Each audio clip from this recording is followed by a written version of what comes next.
She isn't living in reality. How dare she?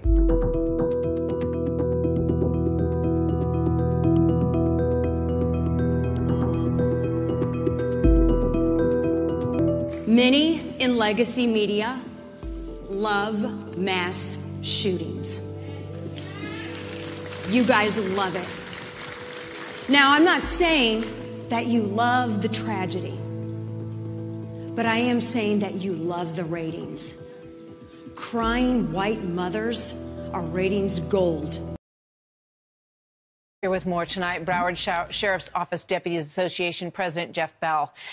Jeff, what goes through your mind when you listen to this man who has now broken his silence and is defending himself? It's shameful to listen to the words that he's speaking today. Deputy Peterson, in his 28 out of 32-year law enforcement career, has spent that as a school resource deputy. And I think what he's forgotten is how to tell the truth as he's sitting there being a counselor inside of a school instead of a law enforcement officer. Because what he forgets is that facts have to match the story that's being told. And the story that Deputy Peterson is telling does not match the facts that we can clearly see through the dispatch call logs and through the video.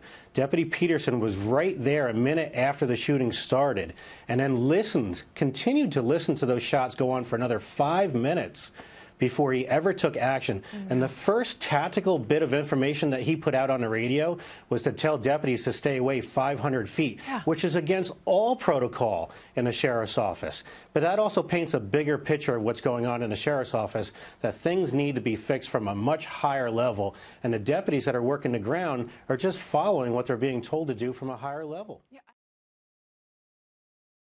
You were tasked with finding failures in the system.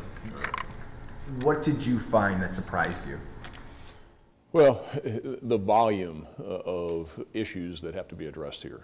I think first and foremost, one of the most challenging things and probably one of the most surprising things about this is the number of categories of things that are concerning that have to be addressed. So, first and foremost that. But, I tell you one of the things, just to be clear with this too, and just is that we are tasked with finding failures, and there are a bunch of failures, and there's a bunch of system failures, and some individuals, but also want to make clear to everybody that there's a whole bunch of people that did the right thing and a whole bunch of people that did act properly. And there's a whole bunch of people that were heroes who saved lives that day too. So we have to keep that in mind as we go down this path, because it's very easy to focus on the problems, and the problems hopefully will drive some good results. But there's a whole bunch of people that did the right thing too. And to that point, some of your comments earlier this week irked a few folks in South Florida. You were complimentary of some of the things that the sheriff in Broward had done. You were a little defensive of him in the heat of what happened after Marjorie Stoneman Douglas. Yeah, I don't know. I heard that. I don't know that I was complimentary of his people because there were some people who did heroic things and did the right thing, and they were consistent with best law enforcement practices and went in there to try and find the shooter and apprehend him and to save lives in rescue efforts.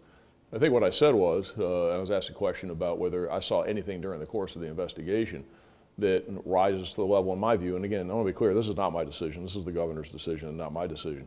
And we also want to be clear is that we haven't been tasked with an investigation as to whether Sheriff Israel or Superintendent Runcie or anybody else from a leadership position engaged in conduct that would meet the statutory definition of malfeasance, misfeasance, et cetera, that would result in removal. So that's not been our task or our focus. So be clear about that. But what I said was, and asked the response to the question was, have I seen anything during the course of this investigation that in my view rises to that level? And I said, no, I have not, and I maintain that position that I haven't seen that.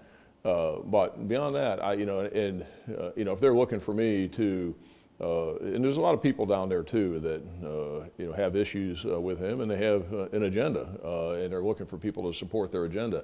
I'll support people's agenda. I'm here to do the objective thing, fact-based, and I'll call it the way I see it. And I certainly have called out Sheriff Israel and called out his agency. But I'm also going to say if they've done some things right, then that's only fair. And if people don't like that, well, that's just the way it should work.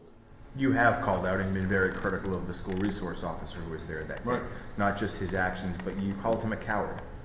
That's an extraordinary term from a sheriff. Yeah, well, he is. And I can't think of enough and strong enough adjectives to describe him.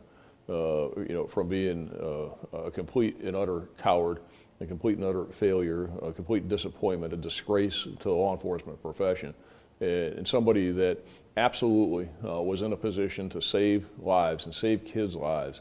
And because he decided to run to a place of personal safety where he stayed for over 45 minutes, is that he is absolutely a coward. You know, and so I've called him out, and we'll continue to.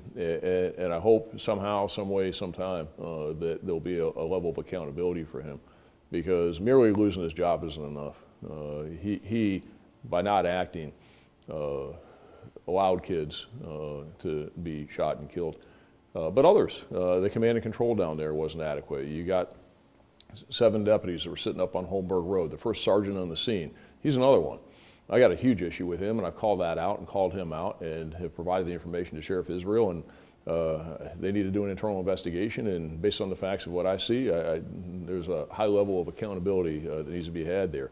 He came there and he sat and he hid behind his car, and he wasn't wearing a ballistic vest. He took it out of his car, put it on, and he didn't move, and he was the first sergeant on the scene.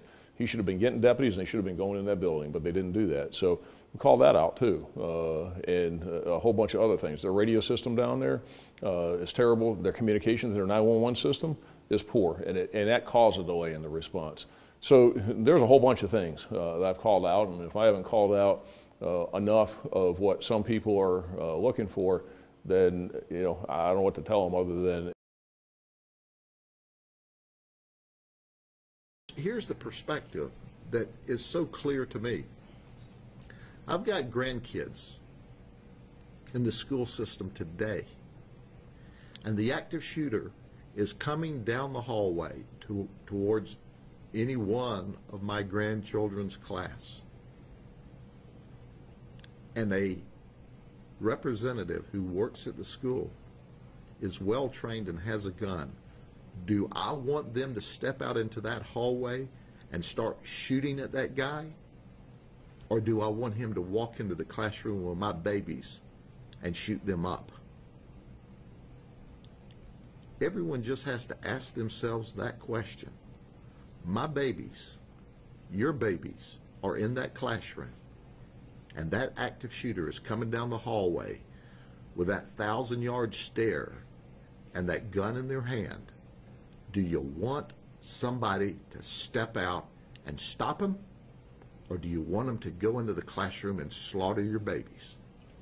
That's where we are with this issue today.